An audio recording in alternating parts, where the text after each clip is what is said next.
Walking with Christ. I am your girl Monique and I will be in the video for today. Now my focus will be on my journey as a backslider. So I got baptized in 2012 where I started my journey, my walk with Christ. And about 3 to 4 years after I backslided, and it was not a good experience for me. Now I was living in total fear during that time when I turned away from the Lord. I was living in total fear. I would have panic attacks. I would be so scared to sleep. I would be so scared. I've never been so fearful in my life. I've never been so scared in my life, because I knew at that time that I was not in the presence of the Lord and that anything can happen to me at any time, and then my soul will be lost. So walking with Christ, trust and believe me, it's not a easy road. Sometimes we slip, sometimes we fall, sometimes we turn away from God because we can't bother anymore. Sometimes it seems as if we wanna stop doing certain things and we can't, so we just say, God, it's best if you just not to walk with you at this moment. I don't think I can do this. It seems as if I will not overcome. It seems as if, let me tell you something, keep on fighting for your life. A lot of us, we will fight for this life, but there's a life that is after death, and it is eternal. We need to fight for our life. And so it took me a long time to actually fight for my salvation. So I was living in fear. I was so scared to sleep, and the most foolish thing about it that made me laugh was when it comes to night, I am so fearful, as if the Lord cannot come at the day. So I was so scared. I was so fearful, and I stopped going to church completely. And I stopped and I looked into myself and I said, I can't live like this, because my life is in the church.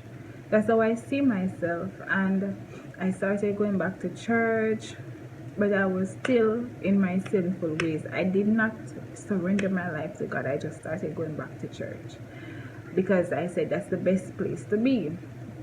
And so I was, walking in, at one point I was even walking in shame, because I would see persons that I used to encourage about Christ and about giving their life to Christ.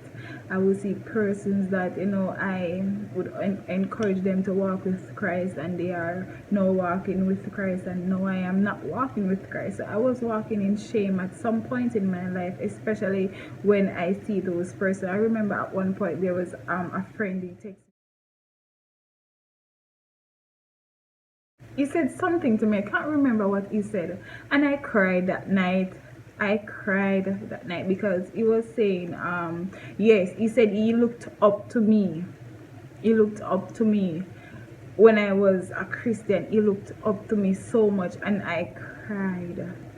I cried a lot. I literally cried myself to sleep.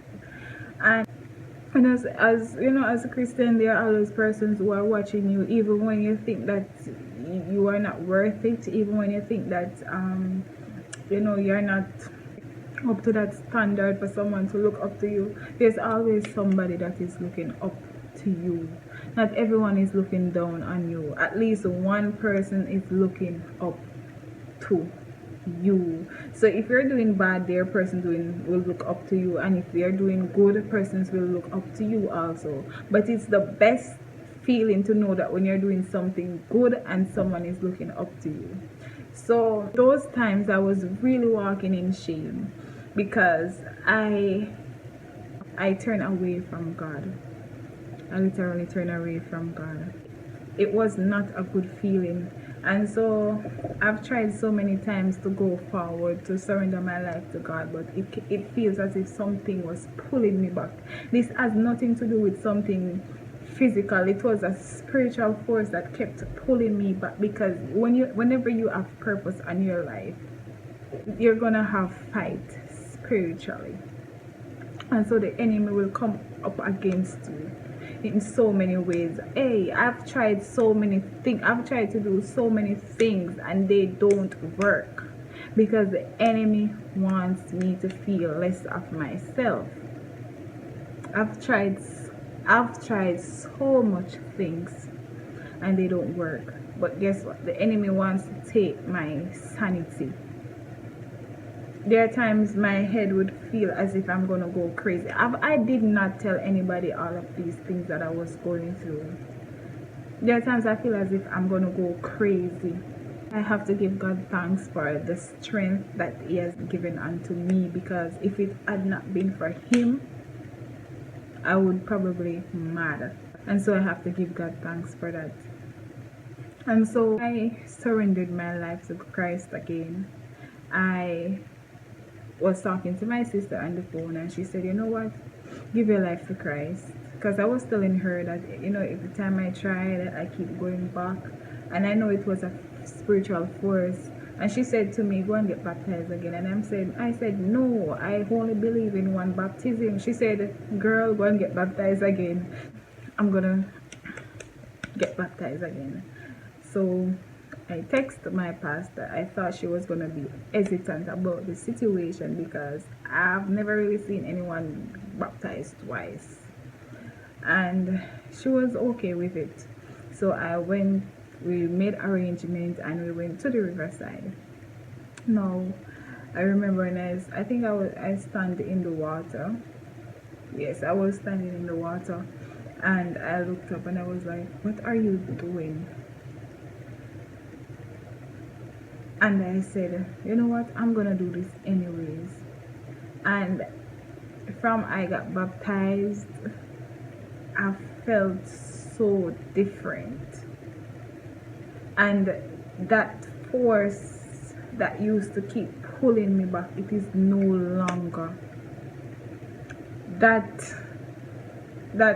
lustful desires that I once had, they are no more. Things that I used to say, I say them no more. So it has been a supernatural change for me. I cannot explain it fully. That's the best I can do.